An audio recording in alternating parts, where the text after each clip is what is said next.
अधिक मास के बारे में कुछ विशेष जानकारी। हिंदू कैलेंडर में हर 3 साल में एक बार एक अतिरिक्त माह का प्राकट्य होता है, जिसे अधिक मास, मल मास या पुरुषोत्तम मास के नाम से जाना जाता है।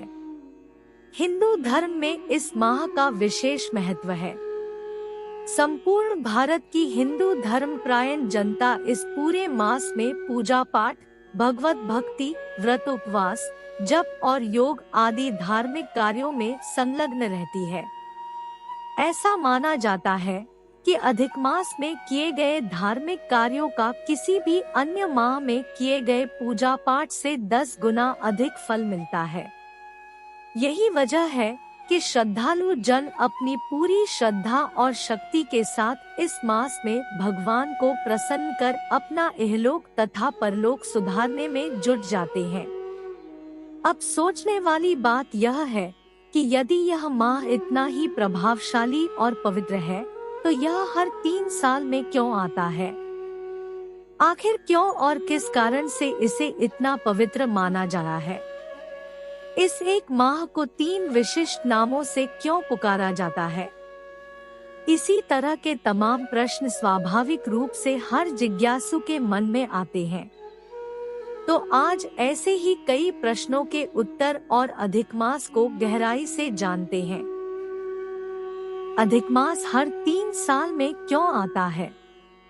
अधिक मास वशिष्ठ सिद्धांत के अनुसार भारतीय हिंदू कैलेंडर सूर्य मास और चंद्र मास की गणना के अनुसार चलता है। अधिक मास चंद्र वर्ष का एक अतिरिक्त भाग है, जो हर 32 माह, 16 दिन और 8 घटी के अंतर से आता है। इसका प्राकट्य सूर्य वर्ष और चंद्र वर्ष के बीच अंतर का संतुलन बनाने के लिए होता है।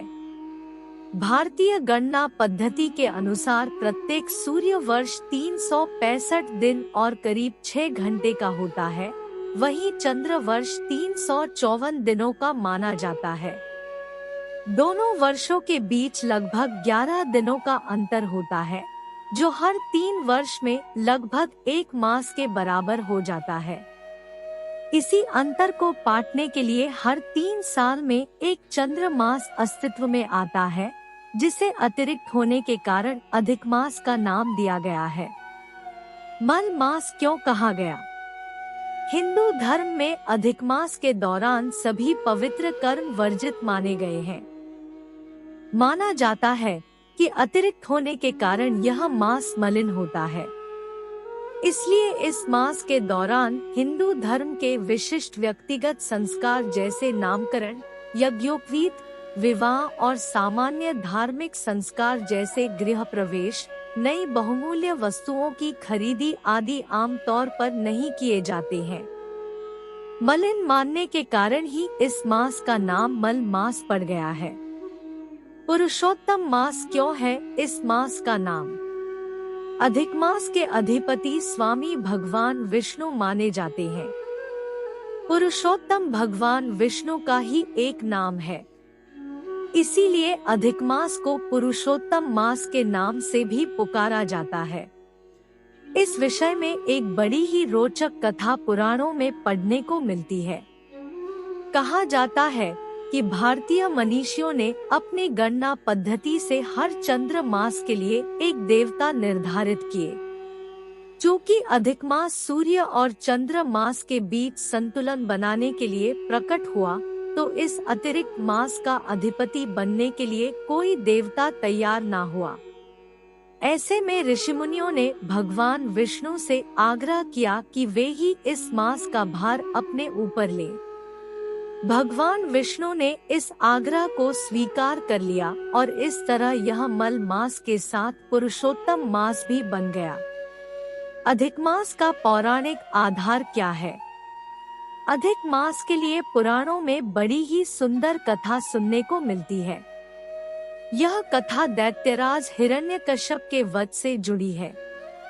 पुराणों के अनुसार दैत्यराज हिरण्यकश्यप ने एक बार ब्रह्मा जी को अपने कठोर तप से प्रसन्न कर लिया और उनसे अमरता का वरदान मांगा।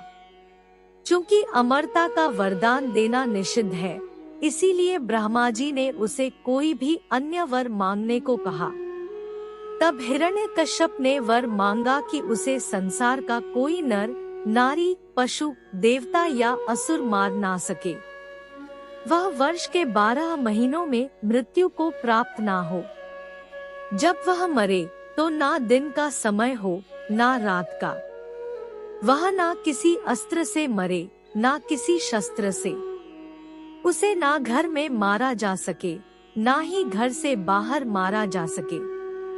इस वरदान के मिलते ही हिरण्यकश्यप स्वयं को अमर मानने लगा और उसने खुद को भगवान घोषित कर दिया। समय आने पर भगवान विष्णु ने अधिक मास में नरसिंह अवतार यानी आधा पुरुष और आधे शेर के रूप में प्रकट होकर शाम के समय देहरी के नीचे अपने नाखूनों से हिरण्यकश्यप का सीना चीरकर उसे मृत्यु के द्वार भेज दिया। इसका महत्व क्यों है? हिंदू धर्म के अनुसार प्रत्येक जीव पंच महाभूतों से मिलकर बना है।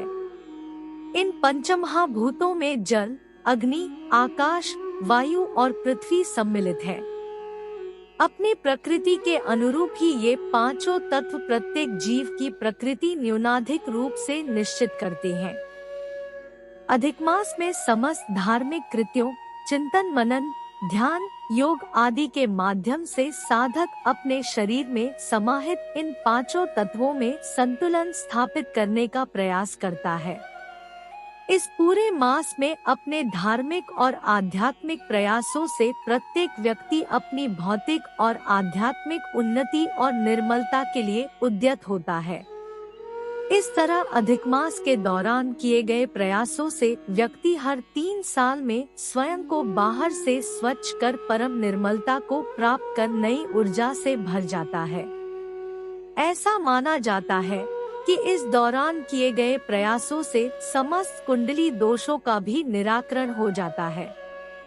अधिक मास में क्या करना उचित?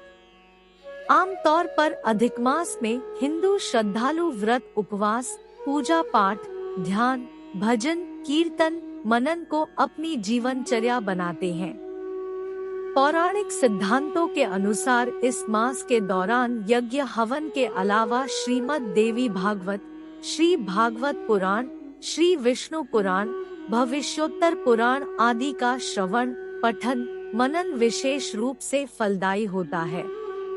अधिक मास के अधिष्ठाता भगवान विष्णु है, इसीलिए इस पूरे समय में विष्णु मंत्रों का जाप विशेष लाभकारी होता है।